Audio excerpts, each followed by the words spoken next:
Concentrated sugar tricks the mammalian part of the brain to perceiving the person safe, because if you get a lot of food, concentrated sugar food, when the brain thinks, oh, he's got all this food, concentrated sugar, lots of food, oh, he's safe by the food thing. So he'll get serotonin. Serotonin is a good feeling of when you feel safe. That's just the physiological side of it all. But Ulman and Paul make the important point also that when the person reaches for the wine bottle, let's say, that's gonna symbolically fill in for the missingness, whereby in the mind of a person there's a missingness of no memory of the proper feeding. There's like a quote-unquote hole there. So in your fantasy, you're going to use the wine bottle or whatever as an ersatz breast. An ersatz, they call it self-object. They don't use the word breast, they use self-object.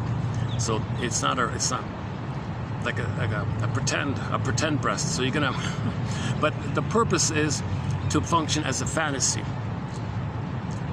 The fantasy functions as an ATM, they call it, addictive trigger mechanism. So the fantasy of the synthetic breast, called the ersatz self-object, it's going to trigger the ATM, this mechanism, this dynamic, whereby if you think you're one with the mother, just for a moment, if you can elicit the family, if you can trigger the oneness that you did have once upon a time, even if it was just in the uterus, if you can just use that to fantasize that once, like a pathological nostalgia, like the good old days when I was one. How can I bring up those fantasies when I was one with the mother, the good old days?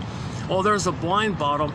Maybe that can trigger a oneness with the mother, a oneness with the breast, a oneness thing. And I didn't get it, but maybe it can trigger the earlier time of oneness. Now, in the earlier time of oneness, the baby was in a blissful state. He was safe and happy. So you use the ersatz thing to trigger the old fantasies, which brings up, and when you can blip up those old fantasies, you see, with those fantasies, it's going to release the good chemistry. So chemistry, fantasies, chemistry, put it that way. So you got directly to chemistry, and then you got fantasy to chemistry to fantasy to chemistry. So they add that extra element called ATM and ersatz self-object. Ulman and Paul in their excellent book called Narcissus in Wonderland.